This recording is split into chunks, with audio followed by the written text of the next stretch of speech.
All right, workbench is a mess right now. I apologize for that, but whose workbench isn't a mess? I dare you to reveal yourself. Anyway, what I have for you is not one, but two antique GE ceiling fans. I was able to get these off Facebook Marketplace from somebody who was removing them from their home, of all places.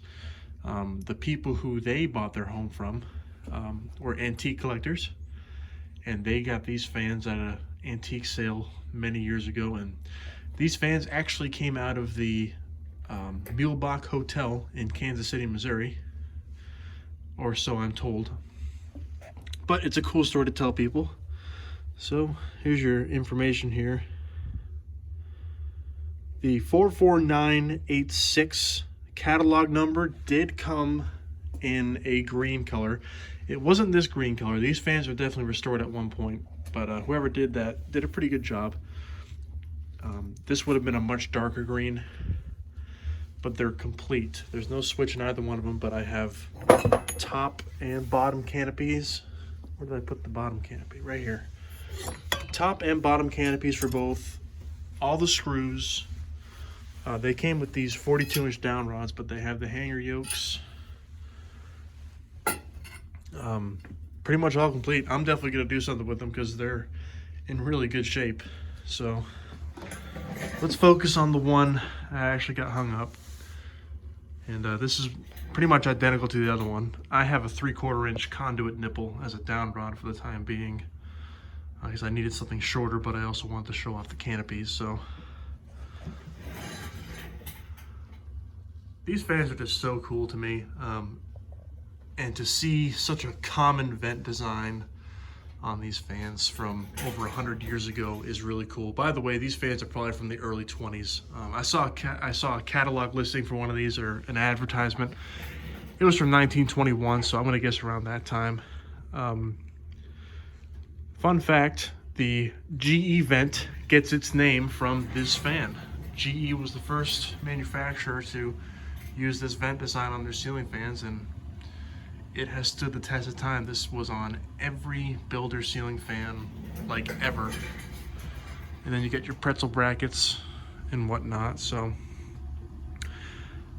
this is the first one I've tested. It is not really easy maneuvering these things. They're very heavy. I'd say that motor weighs about 65 pounds, maybe north of 65 pounds. So they're definitely not the easiest fans to get around, but they're really awesome, and I'm super excited to have them in my collection. So what I did was I just wired them direct to a power strip over here behind me. I do not have a speed control. That's not an IntelliTouch. But seriously, I don't have a 3-speed control or anything like that, which I know a lot of collectors are gonna think, why don't you have that? But I don't. That's really the moral of the story. So I just have it wired to, I believe it's high. So we'll go ahead and fire it up here.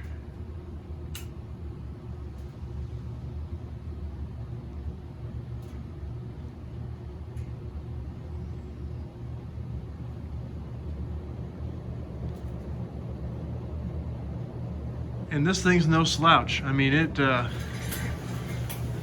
is powerful.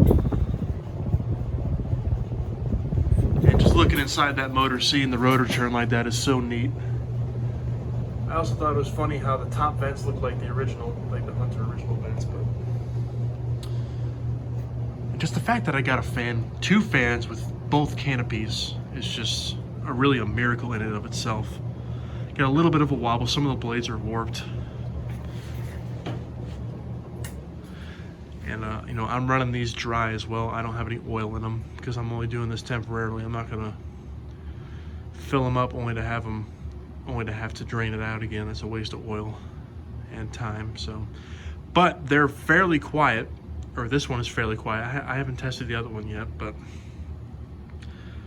it's fairly quiet. I can imagine I can get it to go a little slower with a speed control of some kind.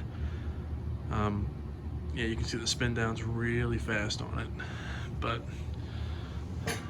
give you another up close look at it.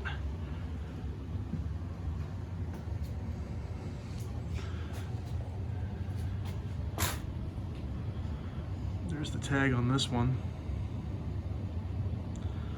Such a cool fan, and the fact that I have 2 of them is just really a miracle. Like I said, this one doesn't have a switch. I'm gonna probably put some kind of plate and paint it with the rest of the fan there.